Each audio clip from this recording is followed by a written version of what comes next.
nouvelle semaine pour vous et moi. Je vous la souhaite meilleure à celle passée. À la une cet après-midi, retrait de l'armée française dans la nuit de samedi à dimanche de la ville de Kaya.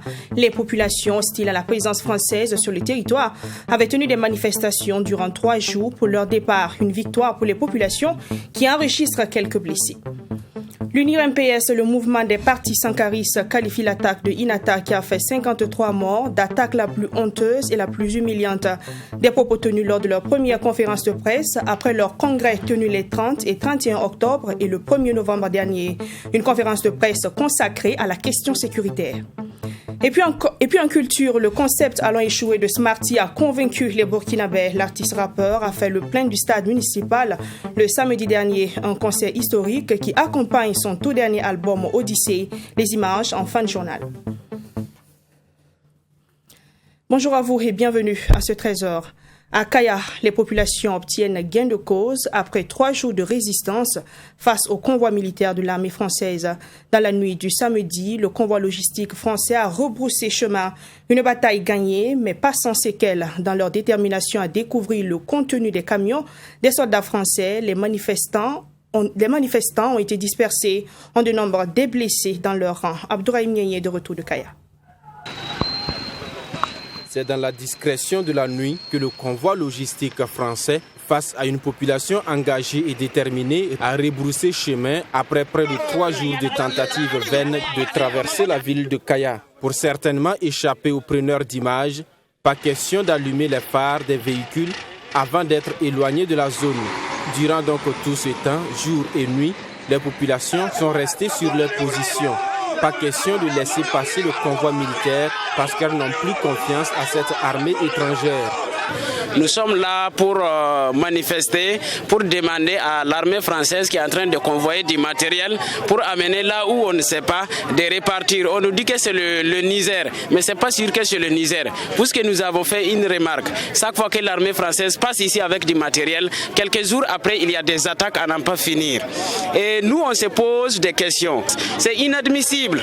Ils ont du matériel sophistiqué pour nous aider si vraiment ils ont la bonne volonté. Donc, nous, sincèrement, nous n'avons plus confiance à eux. Nous n'avons plus confiance à eux. Voilà pourquoi nous sortons pour manifester, pour dire, si vous êtes là depuis des années pour nous aider et il n'y a pas de résultat, repartez, on va trouver d'autres partenaires. Il a fallu attendre jusqu'à 1h du matin, l'heure de départ du dernier camion, pour voir la démobilisation de la population qui avait à ses côtés le gouverneur de la région du Centre-Nord et le maire de la ville de Kaya. Des manifestants partiellement satisfaits du résultat de leur lutte. Ils viennent de prendre la route. Ils sont sur la route de Ouagadougou. Nous sommes très satisfaits de leur départ. Un peu plus tôt dans la journée du 20 novembre, les manifestants qui ont bravé les forces de l'ordre pour exiger à l'armée française de dévoiler le contenu des conteneurs ont été dispersés par des coups de feu qui viendraient des forces étrangères. Résultat, 3 blessés par balle évacués au CHR de Kaya. Vers 13h, là, nous, on a failli les faire sortir. Donc, à ce moment-là, ils ont ouvert feu sur nous. On était à peu près 3 blessés. Le plus grave, là, c'est moi qui est là. Il y a un petit qui est là aussi.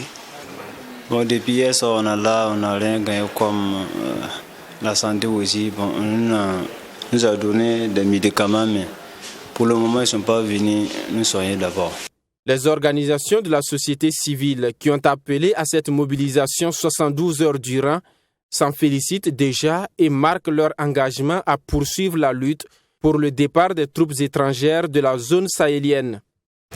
Nous ne sommes pas entièrement satisfaits parce que notre objectif, c'est le départ pur et simple de l'armée française de la bande sahélienne. Partiellement, notre objectif est atteint. Notre objectif final, c'est le retrait pur et simple de la bande sahélienne. Nous avons plus de 5000 soldats Barkhane dans la bande sahélienne. Et jusqu'à présent, nous n'arrivons pas à résoudre cette crise-là qui nous oppose aux forces du mal. Et apparemment, c'est toujours nos éléments qui tombent et non leurs éléments. Le convoi qui a quitté Kaya en direction de Ouagadougou est toujours attendu dans les entrées de la capitale. Ignorant l'itinéraire exact du convoi, les organisations de la société civile ont barricadé les entrées de Ouagadougou, comme ici sur la route nationale 3. Ils veulent conduire le convoi eux-mêmes jusqu'à Abidjan, son lieu de départ. Sécurité toujours, l'attaque de Inata du 14 novembre dernier est l'attaque la plus honteuse selon l'Union pour la Renaissance, mouvement patriotique sankariste Unir MPS. Le parti invite le président du Faso à prendre des mesures urgentes pour le retour de la paix. C'était au cours d'une conférence de presse tenue ce 20 novembre. C'est la première conférence entièrement consacrée à la situation sécuritaire après son congrès consécutif tenu les 30 et 31 octobre et 1er novembre dernier. On reste avec Abdourahim Niaye. L'Union pour la Renaissance, mouvement patriotique sankariste, invite le président du Faso, selon ses termes, à secouer le cocotier au regard de la situation sécuritaire marquée par des dysfonctionnements au sein de l'armée. Cela afin d'écarter de l'armée les militaires jugés inutiles et confier le commandement aux plus jeunes qui ont fait preuve de patriotisme lors du coup d'État de 2015. Pour Maître Benouende Sankara, l'intégration des anciens éléments du régiment de sécurité présidentielle RSP est en partie la cause de ce dysfonctionnement dans l'armée burkinabé. Et entre autrement, quand nous avons exigé la dissolution du régiment de sécurité présidentielle, ces éléments-là, ils sont où? Ils sont encore dans l'armée. Peu ont été radiés en tout cas. Pourquoi on avait demandé la dissolution? C'était du fait de comportements anti-républicains. Mais quand on parle de sabotage, comme cela a été dit, il y a un problème dans l'armée. Et ce problème-là, s'il n'est pas réglé, vous n'avez pas la sérénité dans l'armée. Et moi je pense qu'il faut effectivement restructurer l'armée. Nous avons dit qu'il faut secouer le cocotier. Il faut prendre les mesures les plus énergiques. Nous dénonçons justement cette armée bureaucratique qui pense qu'on peut gagner la guerre en étant dans des salons feutrés. Ce n'est pas possible. Voilà pourquoi nous disons haut et fort qu'il faut aller vers la mise à la retraite de tout ce qui est inutile, que nous appelons le bois mort. Nous l'avons dit haut et fort. Les militaires pourris, les militaires corrompus, la patrie ou la mort, nous vaincrons. Dans la lutte contre le terrorisme, plusieurs mesures ont été prises, dont la loi de programmation militaire. Malgré tout, les attaques sont de plus en plus récurrentes avec leur lot de victimes civiles et militaires. L'UNIR MPS invite donc le chef de l'État à user de toutes ses prérogatives constitutionnelles, instaurer l'état de siège dans les régions fortement touchées et l'état d'urgence dans les autres régions. Nous avons proposé l'état de siège dans les zones où il y a déjà l'état d'urgence. La conséquence serait que les prérogatives dévolues à l'autorité civile seront dévolues à l'autorité militaire, avec bien sûr comme autre conséquence l'installation de juridictions militaires dans ces zones-là. Pour l'état d'urgence dans les zones qui n'ont jamais été en réalité objet de ces mesures-là, c'est pour parer à toute éventualité. L'UNIR MPS a par ailleurs invité l'ensemble de la classe politique et les populations à ne pas se tromper de combat, mais à fédérer plutôt leurs efforts contre le terrorisme. Et à propos de la situation sécuritaire, le mouvement Initiative citoyenne demande la démission non négligeable du président du Faso. Le mouvement Initiative citoyenne est un regroupement d'organisations de la société civile, des partis politiques, de personnalités diverses et d'activistes nationaux et internationaux. Cette demande a été faite lors d'une conférence de presse le vendredi dernier à Ouagadougou. Ce rendez-vous avec la presse avait pour but de jeter un regard sur la situation sécuritaire dégradante au Burkina Faso. Yassine Sawadko. Le mouvement Initiative citoyenne passe à la vitesse supérieure. Selon les membres du mouvement, les décisions du Conseil des ministres ainsi que l'adresse à la nation du chef de l'État montrent clairement que le président du Faso chef de l'État, est sous-informé de la situation sécuritaire actuelle au Burkina Faso. Face à cela, les conférenciers du jour disent ne plus faire confiance aux dirigeants actuels. Ils demandent donc la démission inconditionnelle du président du Faso. Après toute analyse, je pense qu'il n'y a plus lieu de tergiverser ou de revenir sur les commentaires. Nous pensons que la démission du président du Faso est la principale et la première des solutions adoptées si le Burkina Faso veut retrouver sa quiétude sur le plan sécuritaire. Il n'y a pas de doute à ce niveau. Toutes les décisions, qu'elles soient politiques ou militaires, partent à l'heure actuelle à partir du président du Faso. Et si on constate une défaillance sur le terrain, le peuple burkinabé voit les hommes en tenue, mais qui donne les orientations, les grandes orientations aux hommes en tenue? Qui est le chef suprême des armées dans notre pays? C'est le président du Faso lui-même. Assami Ouedraogo, ancien officier de la sûreté de l'État, officier de liaison police armée pour la résistance du putsch de 2015 et ancien chef de la police spéciale de l'aéroport international de Bobo-Dioulasso, s'est joint au mouvement Initiative citoyenne après avoir rendu sa démission. Il embauche la même trompette. Imaginez-vous une situation de crise qui démarre dans une petite localité, qui prospère, qui engendre de localité en localité et arrive à atteindre presque toutes les régions du Burkina.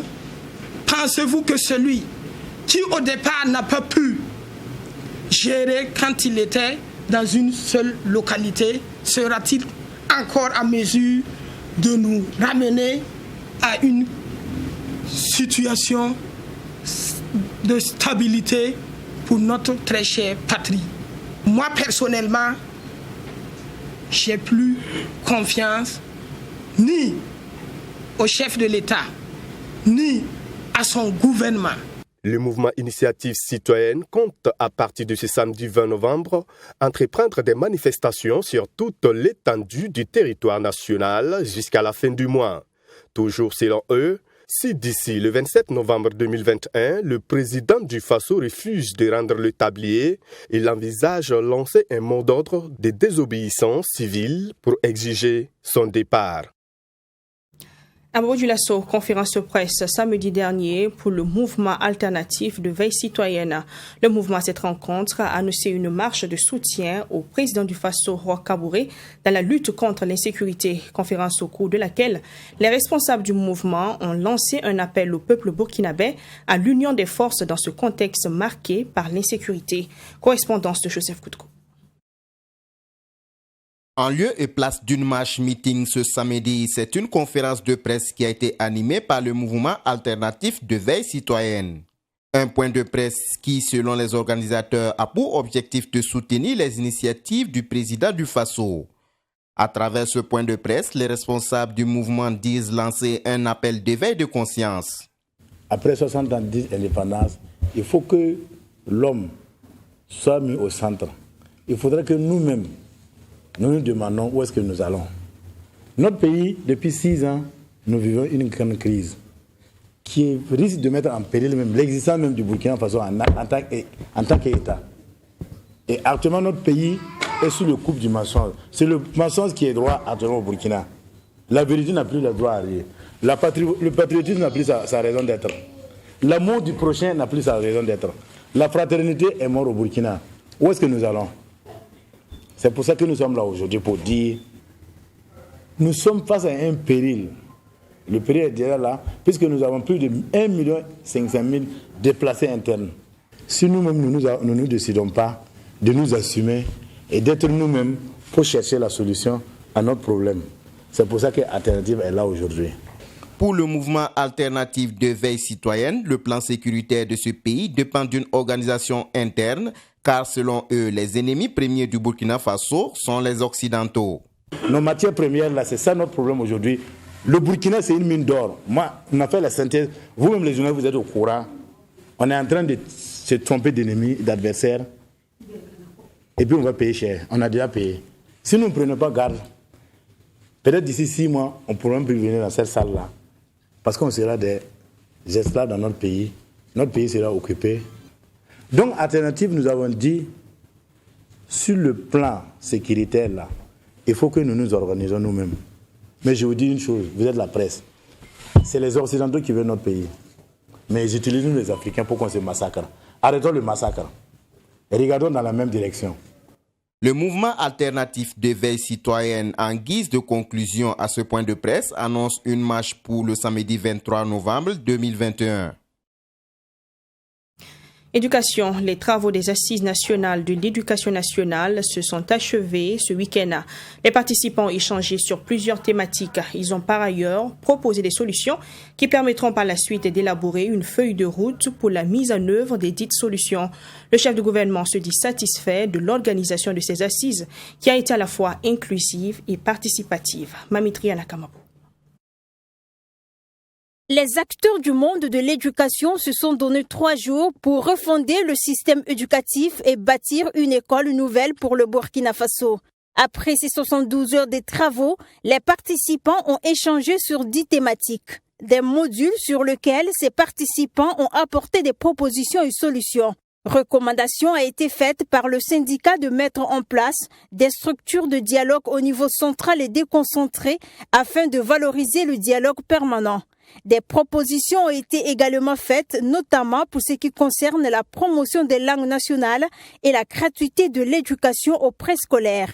Pour ce qui est par exemple des langues nationales, il a été proposé que les différents documents d'application, les textes d'application de la loi d'orientation portant officialisation et promotion des langues nationales qui a été adoptée donc en mai 2019, puisse être donc rapidement adopté, et un engagement sur le financement de l'éducation. Mais ce qui est intéressant aussi de retenir, c'est que toutes les communautés s'engagent effectivement donc à aller vers un pacte pour le renouveau du système éducatif, mais aussi la sensibilisation des communautés à la contribution à la gratuité.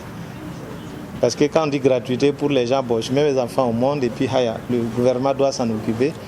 Certains points n'ont pas fait l'objet de consensus.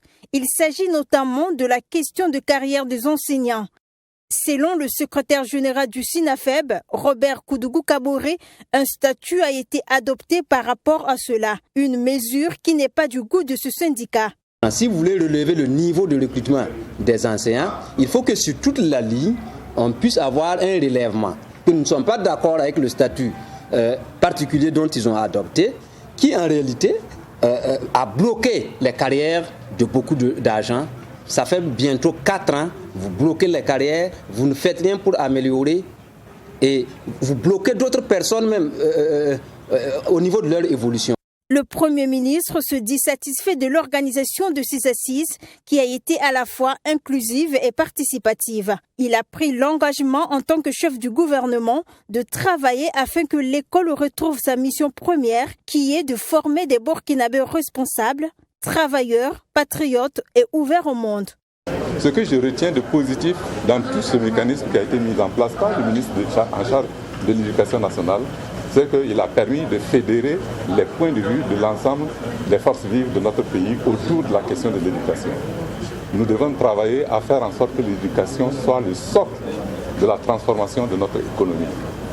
Et la meilleure manière d'y arriver, c'est de voir avec tout le monde.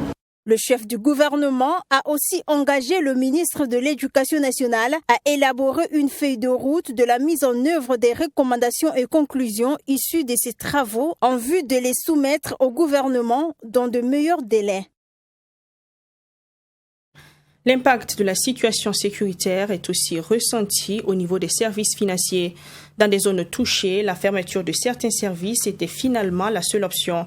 Cette situation a été abordée à la 2e édition du cadre national de concertation des acteurs de l'inclusion financière.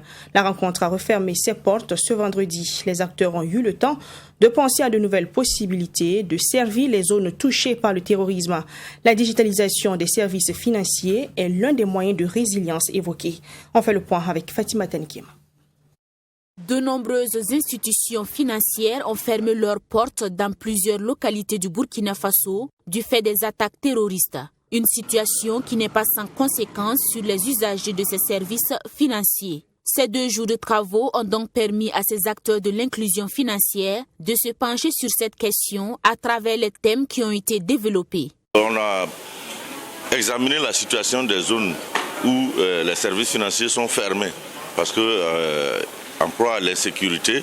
Donc la résolution globale, c'est d'abord que les services financiers sont disposés à se redéployer s'il y a une sécurisation globale. Donc ça, c'est une résolution. Maintenant, au niveau des recommandations fortes, l'atelier a recommandé de sécuriser, d'accélérer la digitalisation. Accélérer la digitalisation, mais aussi trouver des voies et moyens pour sécuriser les installations qui vont avec, sont entre autres les recommandations qui sont sorties de ce cadre national de concertation. Le secrétaire général du ministère en charge des Finances, lui, a exhorté les participants à procéder à la mise en œuvre de ces recommandations. Je voudrais vous inviter à traduire ces résolutions et recommandations en actes concrets sur le terrain afin qu'à la prochaine session, nous ayons un bilan plus expressif. Je suis d'ores et déjà rassuré de l'engagement du gouvernement à jouer pleinement sa partition. Je puis d'ores et déjà rassuré. Quant aux acteurs impliqués ou en charge de l'inclusion financière, je vous exhorte à être dans la même disposition d'esprit dans la quête d'une résilience des prestataires de services financiers ainsi que de leurs clients. Une invite qui n'est pas tombée dans l'oreille d'un sourd. Selon le secrétaire permanent de la promotion de l'inclusion financière, les recommandations issues des travaux seront transformées en plan d'action afin de faire face aux défis de l'heure. Fin de 48 heures de formation au profit des chefs d'entreprise burkinabés. L'initiative du Bureau de restructuration et de mise à niveau BRMN a proposé à ses patrons d'entreprise des notions sur la gouvernance et le leadership. L'organisation du séminaire a été appuyée par l'Union économique et monétaire ouest-africaine UEMOA. Plus de détails dans ce reportage signé Serge Kabouri. En perspective d'un renforcement des capacités managériales de plusieurs chefs d'entreprise et responsables de sociétés du pays des hommes intègres, un séminaire de formation a été organisé les 17 et 18 novembre par le Bureau de restructuration et de mise à niveau des entreprises BRMN en partenariat avec l'Union économique et monétaire ouest-africaine UEMOA. Placée sous la thématique de la gouvernance et du leadership, la formation a réuni une dizaine de patrons d'entreprises. Alors, il était plus que nécessaire pour nous de renforcer les capacités des dirigeants des entreprises bénéficiaires de nos programmes. Parce que, comme vous le savez, la mise à niveau est un passage obligé pour toute entreprise qui se voudrait compétitive, productive et même qualité. Donc, nous avons initié cela avec l'appui de l'UEMOA, n'est-ce pas, pour que les entreprises, les dirigeants surtout, puissent bénéficier de cet appui et pouvoir les mettre en pratique dans leurs entreprises respectives. Gouvernance et leadership, deux domaines spécifiques à maîtriser par les responsables d'entreprise, selon le formateur du séminaire qui revient sur la thématique. La gouvernance, donc, c'est le fonctionnement de tout ceci, au profit de toutes les parties prenantes, les actionnaires, tous les milieux, donc tous ceux qui ont intérêt à ce que ça fonctionne correctement. Et le leadership, un leader, c'est un monsieur qui a une vision, c'est quelqu'un qui a du charisme, c'est quelqu'un qui voit normalement plus que ce que les autres sont appelés à voir, qui anticipe. Un séminaire de 48 heures qui, à l'heure des conclusions, a été apprécié à juste valeur par les participants. La gouvernance, le thème c'était principalement sur la gouvernance et puis le leadership. Donc, comme nous sommes des cadres de société, ils ont trouvé nécessaire de nous inviter à cette formation-là pour nous permettre d'améliorer en fait notre système de gouvernance dans nos services. Donc, c'était très bien. On a appris un peu, on a en tout cas amélioré notre compétence, de la gouvernance dans nos services. À travers les thèmes abordés, la gouvernance, on a beaucoup appris. Et le deuxième thème qu'on vient d'aborder, le leadership. On a appris vraiment une mine d'informations et beaucoup d'expérience, partage d'expérience avec les autres participants. Les grands défis sont liés à l'ensemble des actions du leader. Des défis face auxquels le leader se doit d'être à la hauteur de la tâche, répondre aux préoccupations de la communauté dont il a la charge. C'est en substance ce que l'on doit retenir au terme de ce cadre de renforcement de capacité, à en croire le formateur Damo Justin Barou. En sport, la Fédération burkinabé de football et Orange Burkina ont renouvelé leur partenariat en vue de soutenir cette instance fêtière dans le domaine du football. La signature du renouvellement de ce partenariat est intervenue le samedi à Ouagadougou devant les membres fédéraux et les premiers responsables de Orange Burkina. Assami Touré. Cela fait maintenant près de 8 ans que Orange Burkina est aux côtés de la Fédération burkinabé de football. Depuis 2013 donc, à travers un accompagnement matériel et surtout financier, Orange Burkina est le sponsor officiel de la Fédération burkinabé de football. Et au lendemain de l'élimination des étalons pour la prochaine Coupe du Monde, il était important pour cette entreprise de réitérer sa présence pour une bonne participation à la CAN 2022 au Cameroun. Orange, dans l'ensemble de nos activités, nous sommes fusionnels avec la nation du Burkina. Donc on est là. Pour nous, c'est un devoir, c'est notre contribution. Le sport a cette dimension qui permet de fédérer tout le monde, d'unir tout le monde, d'être engagés tous vers un but commun, qui est la victoire de nos étalons, et de hisser haut le drapeau de notre nation. Donc c'est un devoir d'y participer. Voilà. En y participant, le président l'a bien évoqué, on a notre expertise aussi en activation. Cet accompagnement de Orange ne se limite pas à la catégorie senior des étalons. Toutes les composantes de la Fédération burkinabé de football sont touchées par ce partenariat. Un soutien, pas des moindres, à en croire le président de la fédération qui promet en faire un bon usage. Pour lui, la fédération a désormais un allié important grâce à ce partenariat gagnant-gagnant. C'est une grande bouffée d'oxygène pour les finances de la Fédération burkinabé de football. Et c'est les clubs, c'est les ligues, c'est les districts. Donc c'est tout le monde qui va profiter de cette aubaine et qui va nous permettre de mettre en œuvre un certain nombre de projets que nous avons prévus dans le cadre de notre budget pour cette année et dans le cadre aussi du programme triennal pour les 4 années à venir. Ce partenariat dont le contenu n'a pas été dévoilé a pour durée 4 ans et prend effet à partir de la première activité de la Fédération burkinabé de football. Culture pour terminer. Après 2004 avec le groupe Yélène, Smarty vient de rééditer l'exploit Entraîneur du monde au stade municipal de Ouagadougou. C'était ce samedi 20 novembre où l'artiste a tenu son premier concert historique après la sortie de son dernier album Odyssée.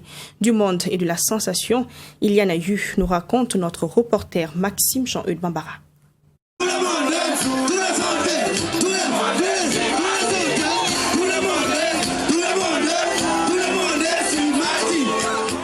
Des événements culturels de l'année 2021 les plus réussis, ce concert en fait partie, sinon en est le premier. Pourtant, rien n'était gagné d'avance à moins d'une semaine de l'événement. Passé à 2 doigts d'être reporté en raison du deuil national consécutif à l'attaque d'Inatar, ce rendez-vous aura finalement tenu toutes ses promesses en termes de prestations artistiques mais aussi de sensations.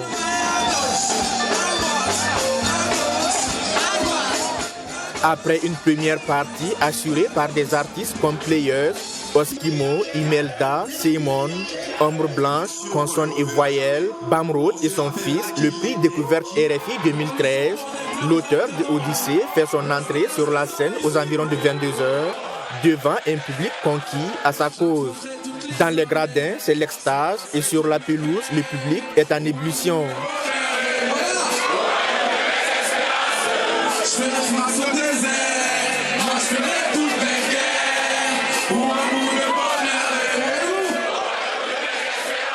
Entre ambiance et méditation, l'artiste fait un clin d'œil aux forces de défense et de sécurité, à qui ce concert est d'ailleurs dédié. Hommage est donc rendu à toutes les victimes des attaques terroristes. Dans le cœur des uns et des autres. Je demande pardon à Dieu afin qu'il protège nos frontières. Je demande pardon à Dieu afin que les fils et filles du Burkina Faso puissent se regarder droit dans les yeux, malgré leurs différences, s'accepter et... À la conquête de la liberté et du progrès, la patrie ou la mort nous vaincrons. Merci. Ce concert fut également un moment de communion entre anciennes générations de rappeurs comme Smokey, Dudenji, Frère Malcolm, Sa Majesté Askoy et les jeunes rappeurs comme Yang Set, Alirich, Toxa, Amzi, Kayawoto, entre autres.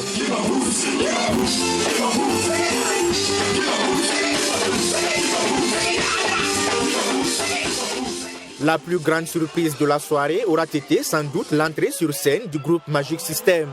Les éléments de ce groupe étaient d'ailleurs attendus par les fans sur le titre Voyager.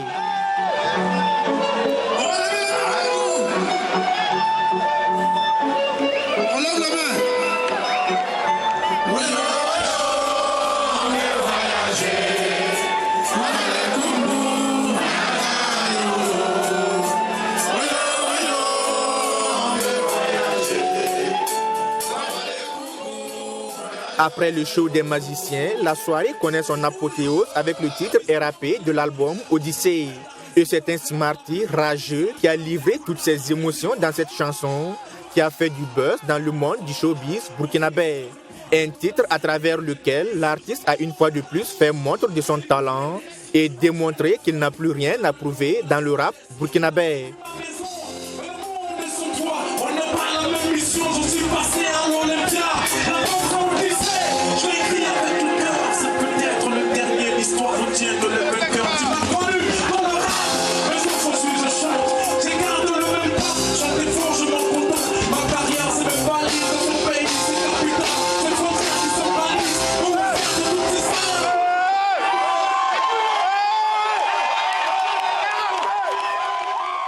Oui, je suis content, honnêtement, je suis satisfait.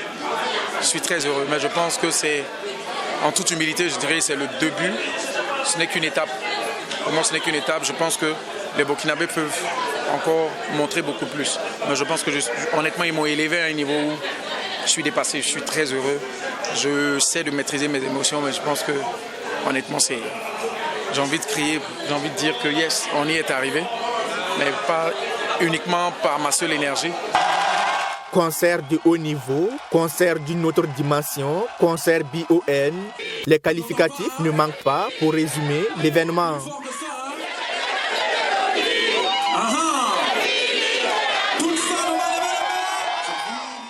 Concert de très très haut niveau.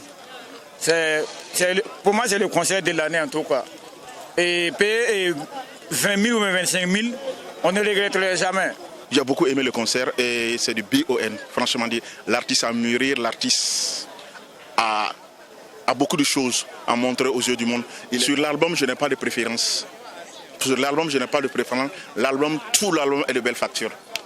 Chaque titre a son message. Chaque titre édique. Rien à dire, je n'ai pas de titre préférence dans cet album. C'était bien, j'ai aimé, j'ai passé une belle soirée et tout, voilà. Merci à Smarty et à toute l'équipe et tout, à tous les musiciens et autres, voilà. C'était bien, j'ai aimé, j'ai adoré. On était dans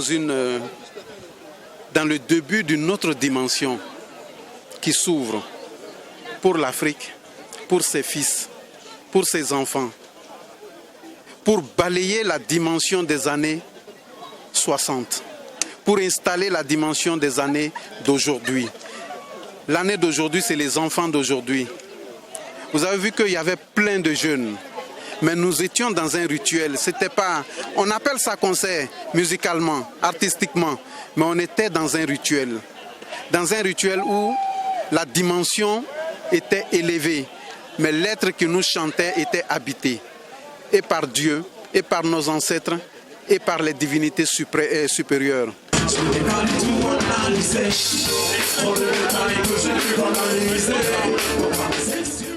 Les détails, Smarty ne les a finalement pas banalisés, mieux, il les a analysés, surpassé ses peines pour relever ce double défi de la tenue effective de son concert, mais aussi celui de la mobilisation qui ne sera peut-être pas le dernier.